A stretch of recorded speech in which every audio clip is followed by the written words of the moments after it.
Got two It's LA. two throwback questions. Oh, for you wow. today. Throwbacks. Number one, favorite Bill Walton memory or interaction with him? Probably just, I had a big party for former players at my house, I think my first year. And Bill and Lori they stayed much longer. Obviously had a longer ride home. I think that night he was gonna spend the night with one of his sons that lives in Malibu.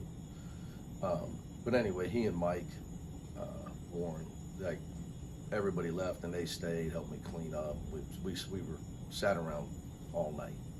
So, I remember when they finally left, I'm saying to myself, I got Bill Walton and Mike Warren hanging in my backyard for hours.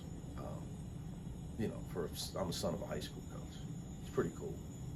So, but other than that, just the basic, that would have been the most time I spent with him in an elongated, non-public setting. It was great. I talked to him about that at Pac-12 Media Day that year, and he listed off your whole menu. He remembered everything you had. So. Yeah. Because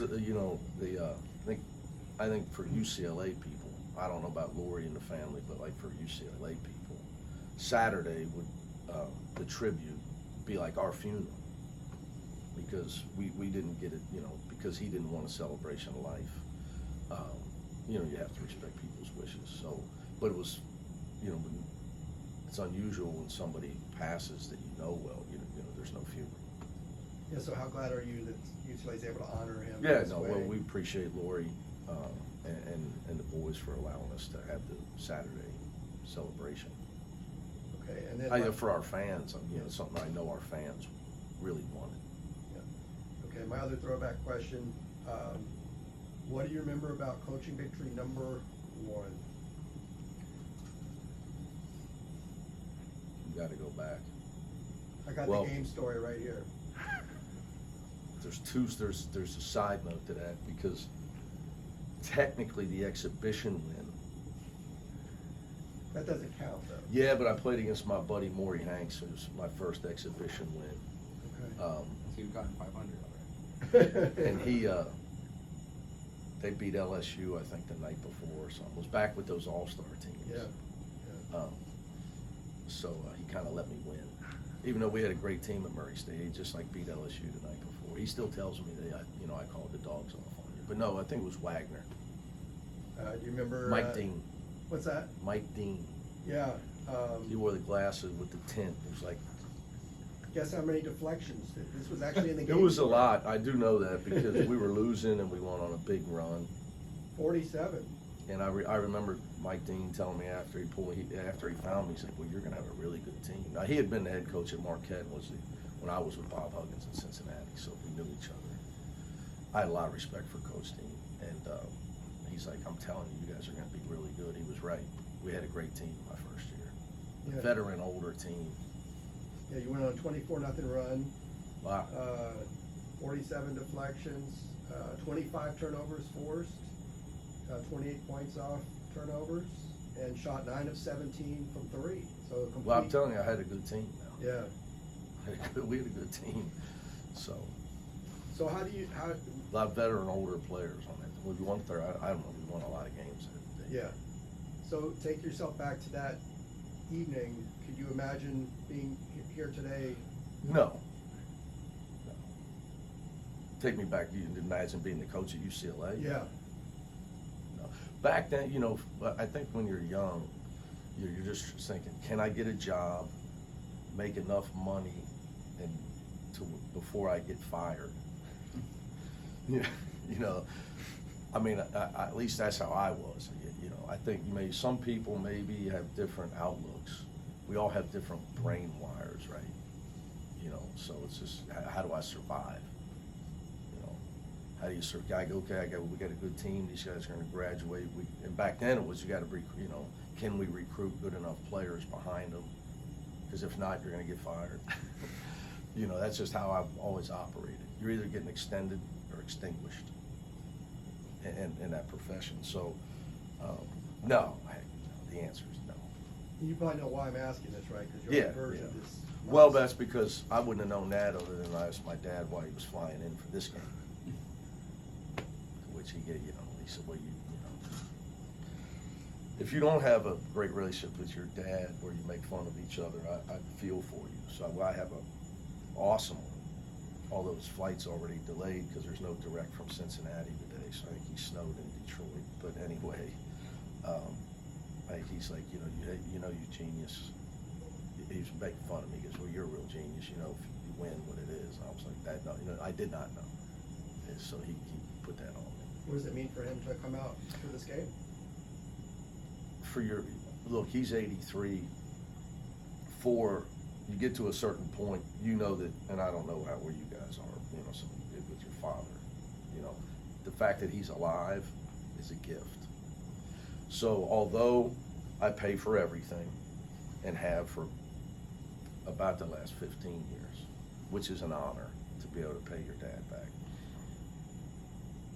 Still paying for everything, but I'm glad because, when somebody's 83, knock on wood, his health's been great. So,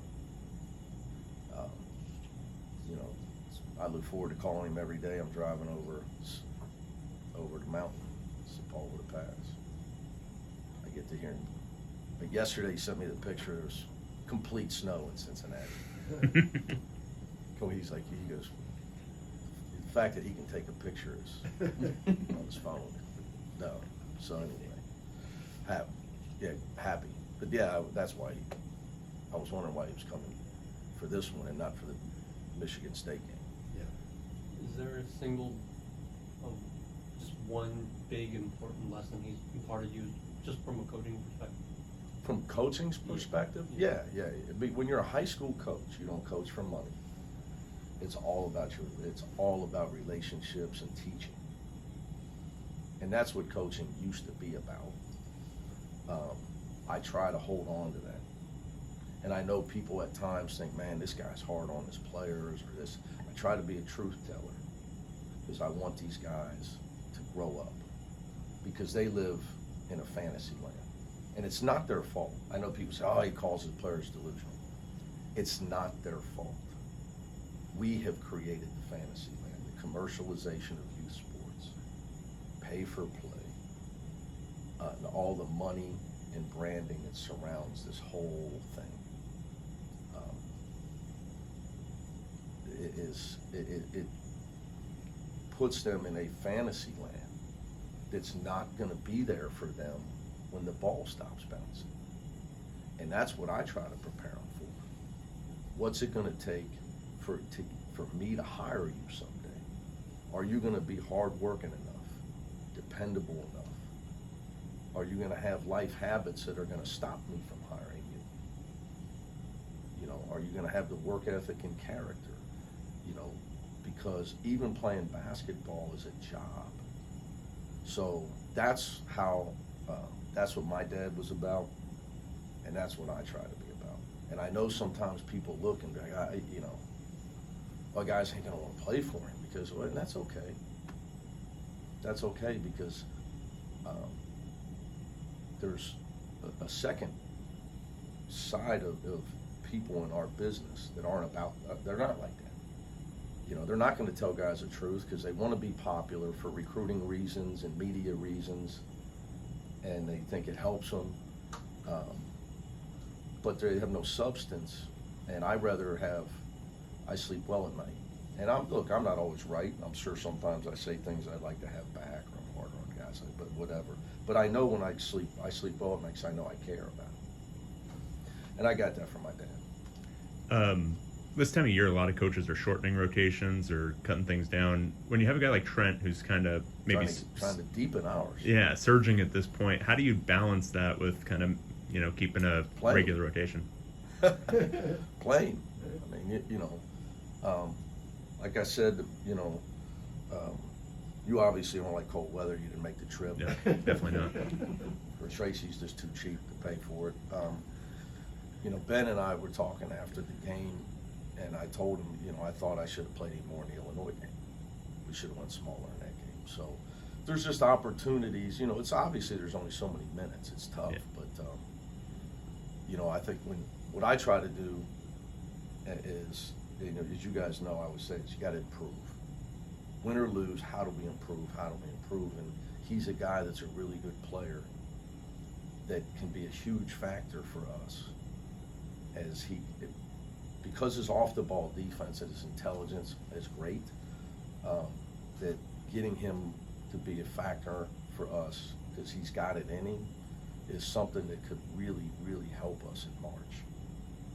So I try to evaluate, not just get ready to beat Minnesota, which is a challenge. I think they're really well coached, and they're the oldest starting lineup in the country. But what are we going to have to look like to win in March?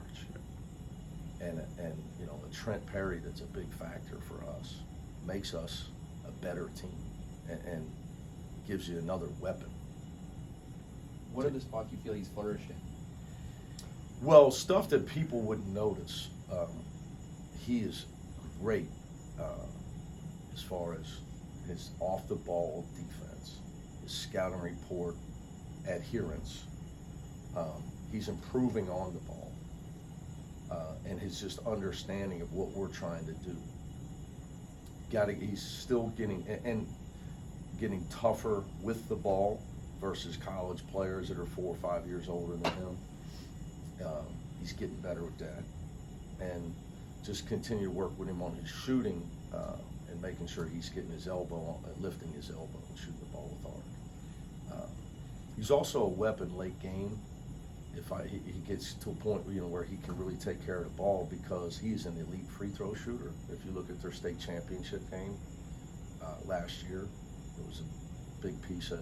I don't think he missed one. He dominated their state championship game, and made every free throw down the stretch. So for when you have a guard like that, it's a big weapon, and obviously it's a problem if you don't, because missing 2 friends at a bonus almost cost us the game in Indiana. I wanted to follow up on something you said after the game. You said great programs have support commensurate with expectations. You mentioned 3 things. Yeah, that. Number 1, to be a great program, yes, support commensurate with expectations, which everybody doesn't have. Right. They have expectations. A lot of programs don't have the support commensurate with That's what I expectations. was going to get to. So you mentioned, the alumni like Kareem, Mike Warren. Yes. You've got. That's the second piece, fan base and alumni support. And NIL with Ken and Men of Westwood. Yes. How about the athletic department component? Is there anything they can do to support you more? Are you happy with where things are with that? In what aspect? There's so many aspects of that. Giving It's you a any lot of- resources you need, helping with getting more fans at Pauley Pavilion. I would love more fans at Pauley Pavilion, sure, but can't have everything. I think that I try to tell coaches this. I think the problem with our society in general is you have to be. Some people are never happy. It's a bad way to go through life. And Mike Bray taught me this a long time ago. He's a good friend of mine. He now drinks wine and hangs out as an NBA assistant. He's got the greatest job ever. I hope somebody send this to him, please. And Notre Dame's found out that he did a great job. Sometimes they know a little bit more after you leave. But anyway, if you want to be somewhere, you have to understand everything's not perfect. Because I used to ask him about Notre Dame, right? Football, no new arena, no practice. You know what? You got to appreciate what you have and the positives in your job. So that's what I try to do here. Sure, there's always things, but I don't want people to, I don't care where you're at. It's never always going to be perfectly done the way you want it. And I think some coaches make a mistake thinking that, and they're never happy. And then you're not liked on your campus because you're always complaining. So sure, Martin and I talk about a lot of stuff. We have great open dialogue, things to improve the staff. He helped me a lot getting Dave Andrews here. Now I got to keep him here. So there's a lot of things. It's, whether it's fans at games, which is always, because of game times here at, in traffic, we all know the different challenges here. The weather and 11 pro teams now, I think it's up to. So it's just, you know, you got it, but yeah, Martin and I talk about that stuff all the time. Anything with that we, you know, I feel I want to talk about or he wants to talk about it. So we have constant open dialogue with that. But yeah, I'm not somebody that sits around like, we don't have this, or, you know, something. I think it's fool's gold to think it's always going to be that way. One more question. That it's going to be, you know, Camelot. Right. You know, there's a lot of positives here, a lot of positives. Is everyone fully recovered from everything at this point, illness-wise? I need to gain some weight. You know, that stomach thing is no joke, man. I think, you know, it dies, got to get he's feeling better, but you know, you lose 10, 12 pounds, it's a lot, you know. So, for the most part, yeah, I think we're in pretty decent shape. You guys know we play Minnesota tomorrow, right? Too much stuff going on. Too much other stuff going Yeah. on. I understand you're working on Bill stuff for Saturday. Sunday. I don't even know what day I know we play Tuesday. So. But let me ask you a Minnesota question. Please, somebody ask. I mean, they're 3-3 in their last 6 with Yeah. 2 road wins. Yeah, I mean, I was gonna say, they won at SC. Yeah. Does that in a way do you a favor because it gets your players' attention and that? Maybe, I hope so. I hope their win at SC gets their attention, gets our guys' attention. They got the leading scorer in the Big Ten. And when you watch them on film defensively, when they should have help, their help man is always there, which tells me they're really well coached. So They're where really they- well. where- So in where the they USC struggle? game, 36-18, they win points in the paint. They hold SC to 18 in the paint in their own gym. I think the Big Ten just forces you to struggle. You know, look at Oregon's record. I mean, it's just there's good. Indiana's got good players, man. I just say it's Big Ten is tough on coaches. I was in this league, but its name was the Big East in 2011. When you got 10, 11 tournament teams, 9, 10, 11 in that range, like the SEC's got 13. I mean, it's really, really hard. You got to be deep. You got to have some serious talent. I mean, did anybody see Purdue and Illinois losing at home on your bingo card Saturday? Did you guys have those two penciled in? So, you know, I think Minnesota in a different league is, you could flip their conference record. Yeah. You know, so they're more than, look, they beat Michigan. Michigan's winning our league. I think Michigan has 2 league losses. One of them's Minnesota. So that tells you, like, they're a solid basketball team with the leading scorer in the conference. And they're the oldest starting 5 in the country. And they're well coached. Now, I know everybody just looks and says, well, they'll, you know, I know how fans look at it. Yeah. You know, we hopefully our students will be there and bring the energy. You know, we need the support. And, you know, I know we're not looking at it like, you know, well, here's what place they are in the league. Then they get the added pump of they're fighting to get in the Big Ten tournament. Yeah. So, you know, a huge win at USC. So, all right, guys. Thank you. Thank you. Discussion.